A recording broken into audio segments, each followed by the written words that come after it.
What's up, queens? Welcome to the Female Dating Strategy Podcast, the meanest female-only podcast on the internet. I'm your host, Savannah, and today I am joined by another one of our fabulous guest hosts. So just to part the bus briefly, we had a really, really good crowd of applicants for the podcast host positions. And I just want to say that I'm super, super proud of all of them.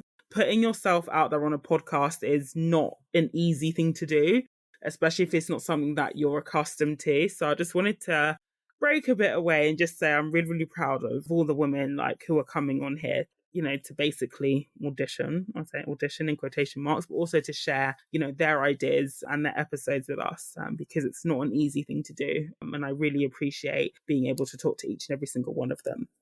That aside, we now have another one of our very, very, very, very special guests. We've got Maddy joining us today. Hello, Maddy. Thank you so much for joining us. Hi, thank you. So just before we get into the main episode, which I'm a huge fan of this topic, I talk about, what Maddy's going to talk about all the time on the Discord, if anyone's in there still. But just before we get into that, Maddy, I just wanted to ask you a bit about your FDS journey. So how did you come to find FDS and why you applied to be a host on the podcast? So I actually found FDS by accident. I was looking at something on Reddit and all these people were just kind of talking about it, saying just really negative things. So I went and read it. Oh, scrope propaganda. Yeah. So I went and read it and I was like, that's scrope propaganda. Love it. Yeah. And I was thinking, I'm going to see some good stuff here because the things people were saying were just so crazy. And this was probably late 2019. So it was a while back. And I was just kind of scrolling through and I was just like, okay, so it's just women talking about standards basically. And anyway, so nothing too crazy to me. And then I kind of forgot about it until we went into COVID lockdowns because with my job, I couldn't work for months. And I don't know. And then after lockdown and I was dating again, all this stuff, it just kind of stayed in my mind. And I don't know. I felt like it worked really well. And when I applied for this hosting thing, I was just kind of nobody really talks about this kind of stuff in relationship centered things because it's very much is men giving advice or it's women that are pick me's doing this. So I just kind of wanted to be a part of it. I think I have lots of good stories out there and all that. So I thought I would just give it a try. And yeah, that's about it. And now I'm here. Yeah. And ultimately that's, what it's about. I mean, when I can only speak for myself, but I'm sure Ro and, Lilith will perhaps have similar stories. But when we started the podcast, we had no clue what we were doing. We just got a bunch of microphones, set a recording time and just started speaking into the microphone. And I guess over time, you sort of come into your own. But yeah, what you just said, Maddy, just took me back to November, December 2020 when we conceptualized the podcast as well. So yeah, again, it's not an easy thing to do, but it definitely becomes easier over time. So yeah, I promise it becomes easier over time. Okay. And sometimes, if you've ever listened to some of our episodes, I sometimes forget that Ro and I, or the three of us were recording. I listen to it back and I think, did I really just say that in front of X amount of people? Yeah. It just feels like having a conversation with a really awesome group of women. So, but yeah, thank you so much for sharing your story, Maddy. And yeah, so to intro your episode, I think this episode is super, super topical at the moment. So I'm really, really glad that you drafted an awesome episode outline for us to discuss today. Did you want to introduce your episode and, why you wanted to discuss this particular topic? Because I think it's really, really interesting. So I had a topic of being a stay-at-home girlfriend. Sorry. I'm not booing you. I'm booing the idea. Sorry. Yes, yeah. So basically, it's just something that I see all the time now. I don't know anybody in my everyday life that does any of this, but I see it a lot. TikTok was the main thing that I was I kept seeing it and I was like, okay, I think this is going to be my topic. Like when I was thinking about what to write, because I had so much content for it, actually. A stay-at-home girlfriend is somewhat like a baby trad wife. Yeah, she's probably never be a wife, but Oh, she probably hopes. But yeah, basically, that's what it is. She just, stays at home, looks after her boyfriend. But I kind of wanted to discuss if it can be a good idea or there's smart ways to do it.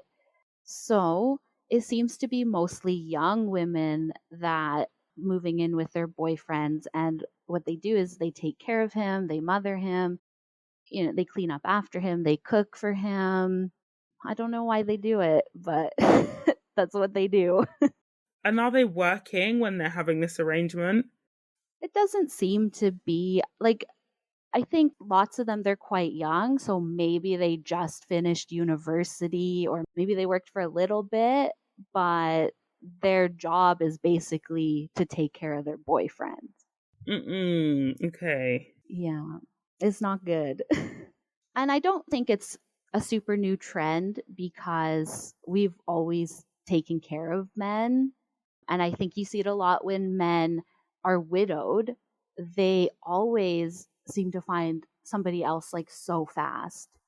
Or if they can't, they'll usually have daughters or other women in the family come and take care of them.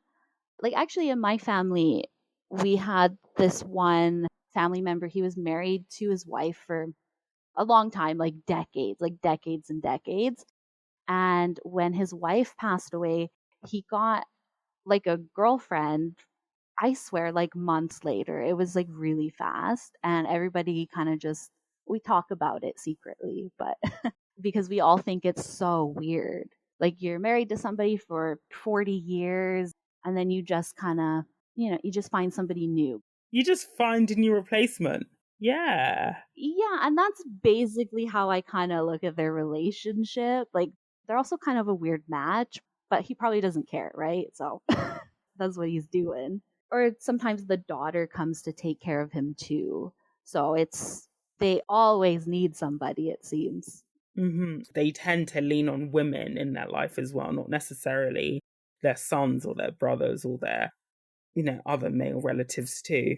They know that their sons aren't going to do any of that. So like why try? Yeah.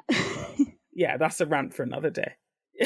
Yeah, I think so. But so I have seen some of these girlfriends that do become fiancés. I don't know if they'll ever get married, but they do become fiancés. So we'll see what happens with them.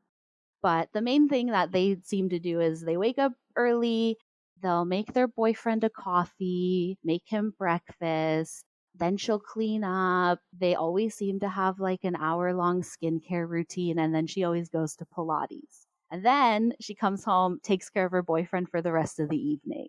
Sometimes I see that they go on vacations together, and if she's really lucky, he will give her a girlfriend allowance and she can spend that on whatever she wants. What's a girlfriend allowance? What is that? I think like he sends her money or like a certain amount for the week and she can go buy whatever she wants with it. Or maybe he gives her cash or a credit card in her name, something like that. I think you have to find one that's like kind of wealthy for that.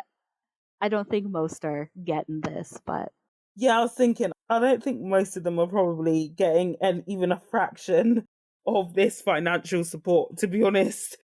yeah, I think most men that do this are really lazy and they probably, I don't know, just work some job like making, 20K a year, 30K a year, 40K a year. Like he's not going to be giving her lots of money to spend because he'll probably want to control everything as well. So the ones that seem to be with these men that are, I don't know, like seem to have like a bit more like these nicer homes. They do talk about getting an allowance, but they don't really explain like how much they get or how they get it. So I assume it's like a credit card or he sends her money on like Well, here we have e-transfers, but I don't think they have that everywhere. Or Venmo, something like that. So it's basically, I don't mean this to sound offensive, but it's basically almost like the hired help, basically. Yeah. And, these women are basically doing, I wouldn't even call them wife privileges, because I think to some extent, especially given the gap between men and women when it comes to doing housework, I don't even think that should be like a husband privilege, personally, in light of that. I think that we, women as a collective, or just society as a collective, we need to be pressuring / shaming / whatever else thing, men into doing their fair share around the house anyway. And I feel like these sorts of stay at home, like girlfriend, trad life, etc., it just completely sets us back in making it more equitable, especially seeing as a lot of the men that this is aimed at, like you said, Maddy, they're probably not like the wealthy sort of men, because a wealthy man, they would recognize that they can outsource a lot of this labor. So they don't necessarily need like a Mommy McBang maid around, because they can hire cleaners, they can hire chefs, they can hire housekeepers and PAs and stuff like that. And so, the type of man that would find this sort of arrangement appealing is probably not going to be, deemed to be conventionally successful in that regard as well. Yeah, like it definitely is a cost thing. It's probably much cheaper to just have your girlfriend live at your home and she can do all that stuff. So you don't have to hire, like a personal chef or a maid. It's like what cheap guys do. 100%. And like men, they know the score. They know the value of having a woman or being in a relationship or a marriage. They understand that value very, very well. They pretend that they don't, but that's just them being deliberately ignorant, because they don't want to admit how much they benefit from just having a woman around. Yeah, and actually I do kind of sometimes, like in my job I meet lots of different people, and the single men that I meet, they always are, oh, they talk about, oh, I love being single. Why would I want a girlfriend? If I have a girlfriend, I have to spend money on her and I have to take her places. And, she's never going to like spend money on me. She's never going to take me out. And it's very much like a cope. It's like, well, I don't think you have a line of women waiting to be your girlfriend. So you might as well just get used to the idea of, oh, at least I can save money now. So, yeah. Exactly. Yeah, makes them feel good, I think. But the thing about their relationships too is it's not really healthy, because there's no way she can leave him if she has no money. Like, yeah, if he dumps you, you'll be homeless because you have no money. You either didn't start a career or you've been out of the game for a long time. So basically, you're starting at the bottom. If you can find somewhere that would hire you without like having no experience at mid 20s, early 30s, and you basically just gave up so much for a boyfriend, like you gave up like your earning potential for him, and maybe like your education you kind of just threw away, like any start on getting an independent life, like you're just behind now, and you just did it for a boyfriend who didn't want to commit, and he can just leave and you'll get nothing. Right. It's also, geography as well. Sometimes, and I've seen it within my friendship circle, where women have moved in with men, but the man, or, the place that they're living in is in an area where there isn't, the job prospects aren't as good, or the houses are so expensive that they can never buy one. So that can also set women back as well. If you happen to cohabit with a man who lives in an area where it's just not geographically very favorable for trying to, build yourself. And as you rightfully said, it's even riskier being a stay-at-home girlfriend than a stay-at-home wife, because at least if the relationship was to end, you are entitled, or possibly entitled, to things like alimony, or you can even go after his pension, for example. But when you're just a girlfriend, you don't have all those legal protections, which is why I feel like women who move in with a man and start building assets together and, having kids together when they're not married, this is a risky, really, really risky move. I mean, even getting married to a man in the UK, it's deemed to be one of the biggest risk factors to women's success. I'll drop the article in the show notes, but basically several, women who've been divorced have said, getting into a relationship with a man is the biggest risk facing any woman. So basically choose wisely. And being a stay-at-home girlfriend. Yeah, I can imagine. Yeah. Yeah, I'd imagine it's very similar here. So, yeah, I actually do have a friend that has been living with a boyfriend for, oh my God, it must be like 10 years they've lived together. Oh, Yeah, and they're not married. I believe everything is 50-50 for finances, but he makes more money, of course. So, so she's also kind of losing out on that, and I just feel like if I bring it up, it's, oh, but 50-50 is the fairest way to do everything.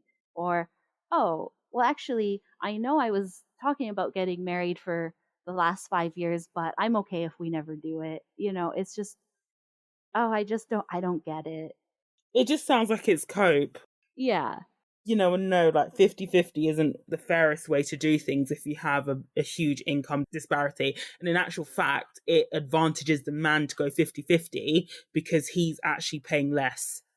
So isn't really, and this is part of the reason why the equality argument has fallen flat on its face, because what women really should have been asking for from the jump was equity, not equality. Understanding that, if a woman earns less, or statistically we're likely to earn less for many factors, but, one of them being the fact that we're women and we're female, and for men or society to act accordingly and not just split things down the middle, that I feel like we would have gone a lot further than we have.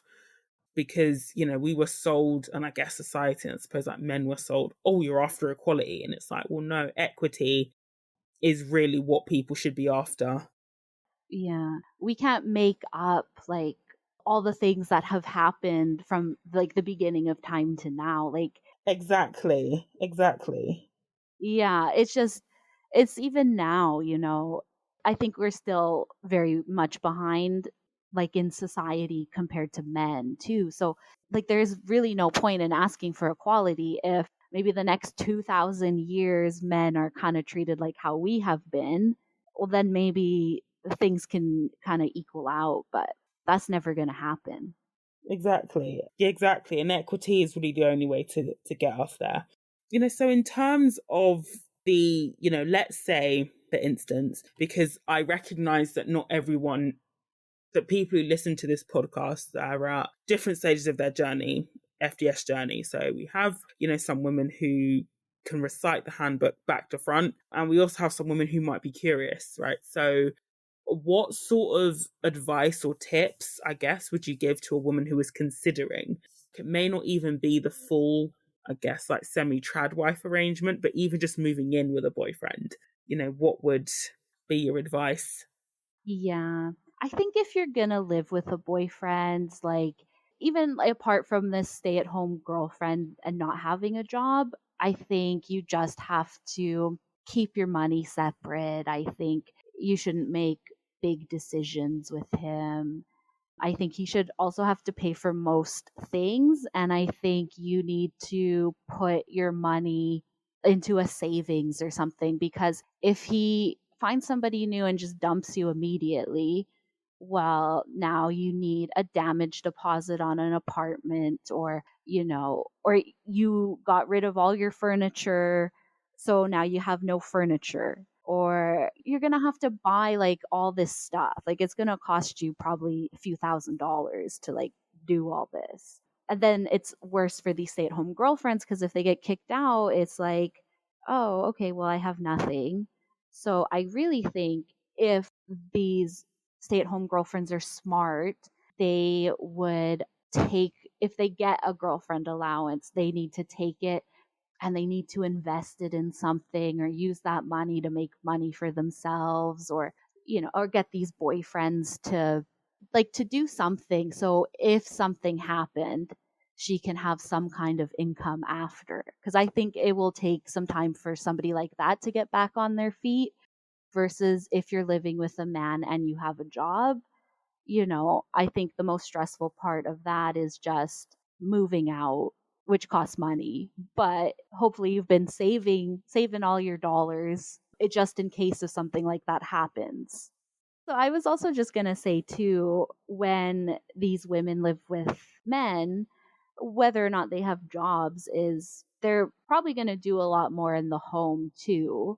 So you kind of need to have some kind of fairness there. So it's like if I go and work, 40 hours a week and he also works 40 hours a week, when he gets home, that's the end of his day. Like he's not, for the most part, like he's not going to go, oh, I'm going to go clean up. I'm going to go, oh, buy the groceries. I'm going to make supper for us. Like he's just not really going to do that. Like we come home and then we have to do everything else for the rest of the night too. But, it's something that they don't either want to admit or they know and then they act stupid about it and kind of say, "Oh, but I washed one dish today, so you need to be grateful," or something. But I think it just goes to they just don't see that stuff as important. They just see it as is something that gets done, right? Yeah, like they come home and it's, "Oh, dinner's ready," or it's almost ready, but they don't know about it. Or they come home and there's always like a fridge full of groceries or something. They didn't shop for that, I'm sure, but just to them it's like, "Oh, well the fridge is always full, so that's just how it is. Oh, there's always clean dishes, that's just how it is." Like they don't think we're doing all these things because we don't really talk about it. Like we kind of just do them silently, and then when a man cleans the bathroom, he's always so excited about it. Yeah. Telling us, "Oh, but look what I did for you." But we clean the bathroom every day, and then he'll do it one time in his life, and it's this big deal for him.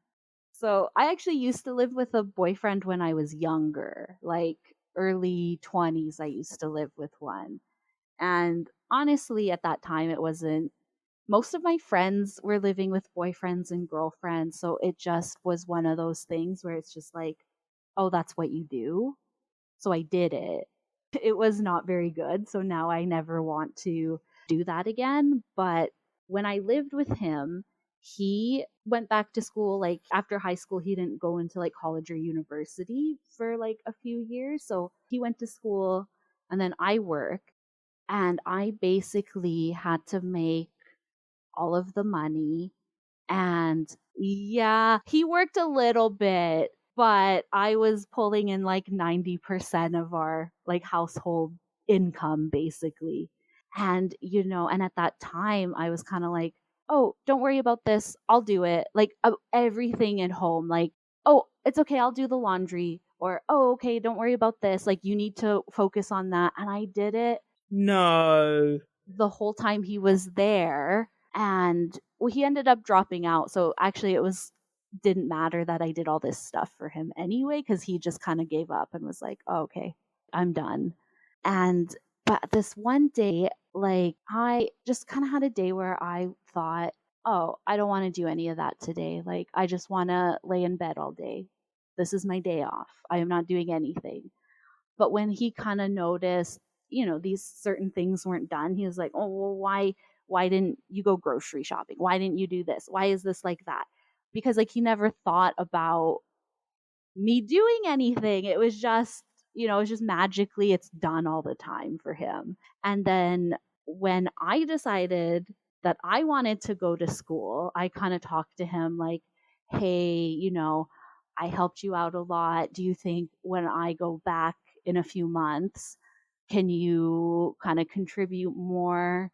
Like I was working part time, but it's not enough here. So I kind of told him like, "Yeah, can you do this?" And he said yes, he'll do it. And then about midway through my first year back, he just decided he didn't want a job, like period. Like he just wanted to stay home and do nothing.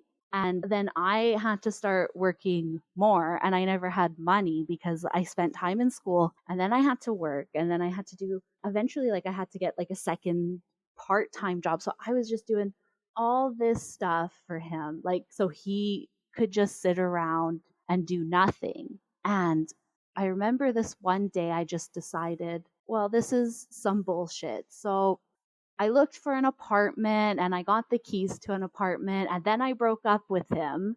And then he didn't have a job. So actually, I don't really know what happened because he just didn't have a job. And I was like moving out in a week. Oh my gosh. So I told him, well, you can deal with that. I have a new place to live now. And then the rumor I heard is he married his next girlfriend like quickly, like within months.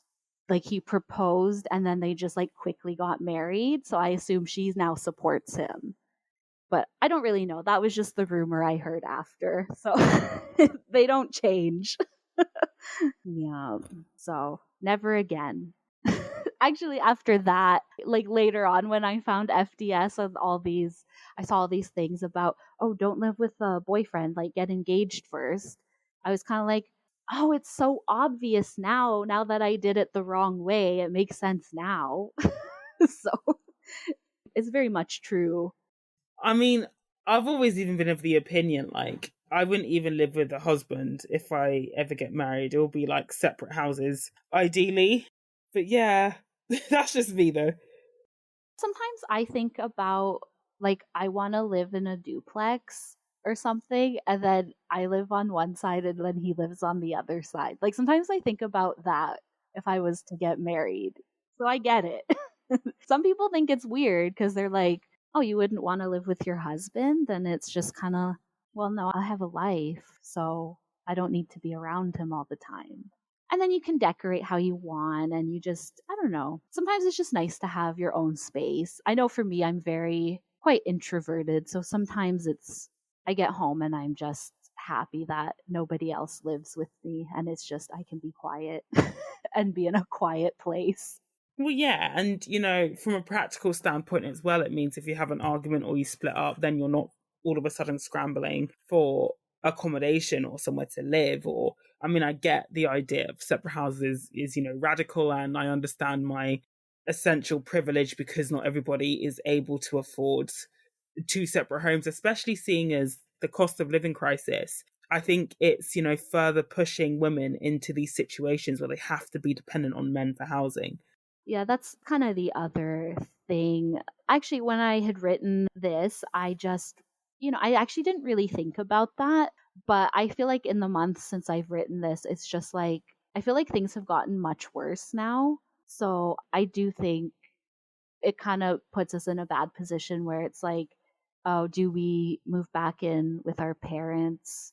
Do we just, live with this guy because it makes things easier? Or, do we tough it out or something? Like, it's kind of like, I don't blame anybody, but it's very hard to decide sometimes, like, what's the right thing to do.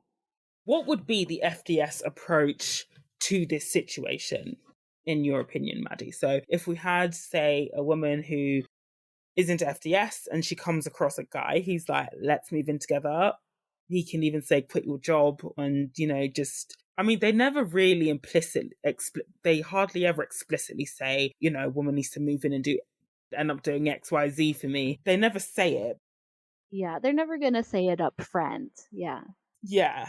I honestly think because it's more the expectation. It's also just how it is. It's like you're just kind of expected to do all that stuff while he's just not expected to. I think the expectation for men mostly is, oh, but I get to bring in the money and then you can do everything else. But, like in my situation, it was like, oh, you can do everything and have a job and I don't need a job. No. Oh. Yeah.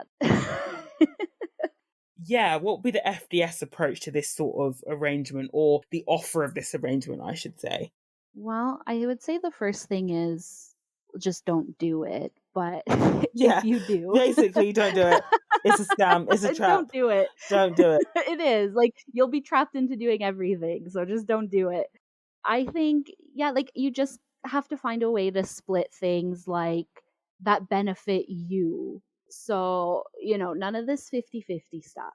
Like, you just need to find a way. If you think, okay, I can benefit from living with him, okay, hopefully it works out and you really do benefit. But yeah, I would say like he just kind of has to provide almost everything. Like, you don't want to go in and having to do everything for him. But I think you'll find pretty early on with living together what if he's trying to like trap you into doing things. So you also want to have some money to leave real quick. Because that's basically what I had to do, is like I had some money and I was like, okay, I can put a damage deposit on an apartment. So I can leave. But sometimes, yeah, it's not like that. But yeah, I would say like the very first sign of like basically making you do everything, you need to leave. Just, you'll find something, you'll find somebody better. Yeah. And, just to add to that as well, I think all women, whether you're FDS or not, you need to find out, where your line is and, what you're willing to do or not do, at various stages of a relationship. So, there might be, I don't know, just dating privileges and then boyfriend privileges and then husband privileges if you want to get married. But I feel like a lot of women get into trouble when they blur those lines and they start almost, breaking their own boundaries or accelerating a guy to the husband stage when they're at the dating stage or the boyfriend stage. And, I believe that these different stages take on different meanings for a reason. So, like being in a marriage, for example, that is a legally binding agreement and that comes with a different set of privileges, even from the state. So it's like, if you're acting like a wife, for a boyfriend, when the state doesn't even legally recognize you as his wife, or like nobody else recognizes you as his wife, that's recipe for disaster, especially if you end up resorting to breaking your own boundaries and standards, in the hopes that, if you like build a life together in quotation marks, then he's more likely to stick around because, men don't always see it that way. Yeah, actually, the very first time I ever came across this concept of, okay, like I will do this for a boyfriend, I will do this for a fiance, I'll do this for a husband. Like, I had never heard about this until I found FDS, and it made so much more sense. So I do think that's the right way to do it. Like, you kind of have to think about what you're okay with doing on at each stage of a relationship. And I know sometimes it's kind of hard sometimes to be kind of like hard with those boundaries, because I know I always had such a issue with boundaries. I've changed a lot now. Like, now I'm fine with it, but oh, when I was younger, it was just so hard. I think it's something that you kind of have to have that mindset of, like, when you're younger, to like really see like these benefits of like what it's like to have strong boundaries. Because I know for me, I struggled for like a long time, and even, well, not so much lately, but even like a few years ago, like sometimes I would like kind of drop those boundaries a little bit, and it never would work out well. But now I know. I think it's that, yeah, like you say, Maddie, it's about coming back to that compartmentalization, because I feel like men are better at compartmentalizing than women are. Like, you wouldn't see, or it's quite rare for you to see, for example, a man who, with a friends with benefits, he's a woman. It's actually quite rare in my experience for them to fully treat them as a girlfriend. Like, they might be doing all the lovey-dovey stuff, but they'll always make it clear that, they're not their girlfriend, and they will draw a line as to the things that that they're willing to do within the context of that friends with benefits relationship. But I feel like sometimes for women, the lines can be more easily blurred, especially seeing as, we have a lot of noise in the background about, what makes a good wife, what makes a good home and stuff like that. And it's almost like, on some fronts, we feel like we still need to audition, for the right to be in a man's life. And that's just not the case at all. And again, the man won't see it as an audition. He just sees it as, I've got to I've basically got a bang made, and I may or may not decide to marry her. But if I don't decide to marry her, it's on to the next one. I feel like dating is very much kind of turned into this like, oh, well, what can she do for me? And it sometimes it does really feel like you're trying to audition to be a wife, but you're a girlfriend, so you know why should I do wife things? But it does kind of, I do see it a lot with dating. It's almost like there's this expectation of you to like perform really well until you get that ring. I guess you could say, yeah. Yeah, until you get the the shackles of the ring. No, I'm joking. But yeah. Yes, yeah. And then you'll kind of wonder why you wanted it so bad. I know, right? Yeah, oh gosh. But then again, there's also the argument that if you're doing, I mean, if getting married is important to a woman, then I think it's like doubly important that she sticks to her progressive boundaries, so to say, because there are many, many women who have unfortunately they've ended up sleepwalking into a situation where they are either a forever girlfriend or a baby mama, and there's not a ring on the horizon.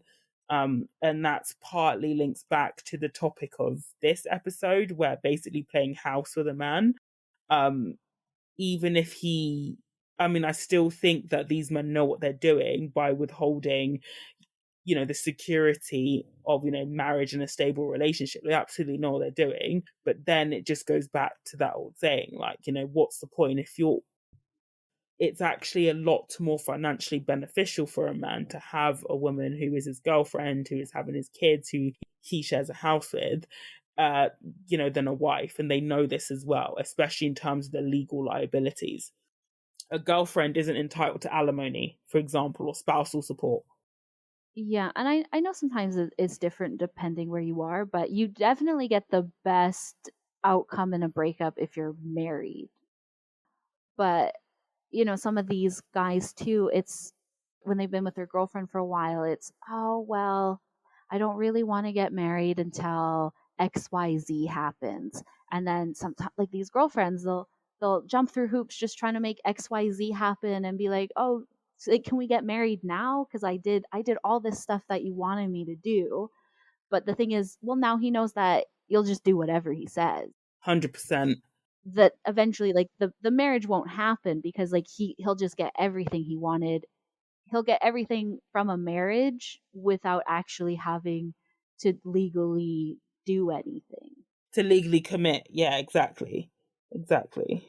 Yeah. But like some of these like TikTokers and these types of content creators too, I see a lot of them talking about, I think it comes from more like trad wife stuff where they sort of talk about, oh, like like this is the feminine thing to do. You look after your man and stuff like this. And they think, I don't know, it's almost like religious in a way because they'll talk about, oh, it's your aura, and oh, all women have this like nurturing ability, and this is what we need to do all the time. Uh, so it's almost like it's very traditional, but they're still with men that don't want to marry them. It's strange. It's so strange. But but sometimes you do kind of see, I think there's more women now calling out this sort of stuff, which is nice. Like, yeah, because I feel like even a few years ago, I never saw like stuff being called out. But now I think there's more younger women like, speaking out and like, why would you do that? Like, why would you do that for a boyfriend? You know? And sometimes these more traditional women too, they'll just say, oh, but like, what's wrong with taking care of your man? Why does everybody hate men these days? Is what I saw somebody say. Like, oh, why does everyone hate men these days? Well, why wouldn't we? Not that I hate men, but it's like, Yeah, exactly. they don't really do themselves much of a favor here, It's like, there's just, the value is very different, I think. Because, if I think, oh, I'm going to go live with my boyfriend, well, he gets much more from me being there than I get from being with him. It's like the evaluations are very different between us, right? 100%. So I guess the key takeaways from this episode are basically don't be a stay-at-home girlfriend, but if you must, approach with caution, but don't be a stay-at-home girlfriend. Yes, but also don't do it. Yeah. Basically, don't do it. It's not, and it's not even about is it FDS aligned or not. But I feel like in the vast majority of cases, it's just not in a woman's best interest to move in prematurely with a man without, or to even begin to share something like a home or other assets or even a dog, without just having that sort of legal protection. So it's really, really important to ensure you get your ducks in a row financially, just to make sure that you're not completely done over, because the last thing you want is your entire being and your way of life and your accommodation to be tied to your relationship status, which is essentially what you're doing. Yeah. And, sometimes I think one of the best things you can like really get out of a relationship from a man anyway is more companionship. But they don't really even want to do that. Like they don't want to be like your best friend or your like your partner in life, like going through life being your number one support, your partner, your best friend. Like, they don't want to do that anyway. Like when I think about, oh, what kind of man would I want to marry? Or like what's in it for me if I get married? And a big thing for me is, well, the companionship, right? Like I want to be with my best friend kind of thing. But it just seems they don't even know how to be that. Yeah, exactly. Exactly. So yeah, I I completely agree. And I feel like, again, I think you raise a really good point, Maddy, about also appraising what you want out of the relationship as well. Besides things like, I want to be a wife, or, I just want a companion, which is all well and good. But you also need to think about, okay, what quality of life do you want? What sort of qualities do you want from the relationship? How do you want to feel in the relationship as well? Um, I think being explicit about that and knowing that as well can also really, really help you when it comes to dating and trying to navigate these situations, because it's easy to sleepwalk into situations that are just not favorable or not in your best interest. And I feel like a lot of women who end up trapped in these situations don't do it deliberately is the wrong word, but they don't do it thinking that it's gonna turn out bad for them. I think genuinely believe a lot of them go into it with good intentions, but unfortunately, partly due to ignorance and partly due to the failed state that is men, it ends up being a deeply unequitable arrangement for them that they find themselves in. Yeah, it is very much like that. And I think, if you're a woman who's looking to date men, I think you really have to sit down and really think about, why do you want to get married? Like, why do you want to date? Like, why do you want a boyfriend? Why do you want to get married one day? It's just because I do think there's lots of women out there, and it's just, oh, well, that's what you do. Or, oh, I want kids by the time I'm 30 or something. And they just kind of have these ideas of what they're supposed to do at certain points in their life. And they don't really think about, they don't sit and think, well, you need so much more from your husband than him just, being there. Cause I don't, they just, maybe sometimes they'll fix things around the house, but you kind of need a bit more than that. Exactly. Any final thoughts, Maddy, before we wrap up? No, I think I said everything I wanted to say. Cool. Thank you so much for bringing this topic to the podcast, Maddy. I thought it was really interesting. And yeah, let us know what you think about the stay-at-home girlfriend phenomena. Is it something that you would consider doing? Probably not.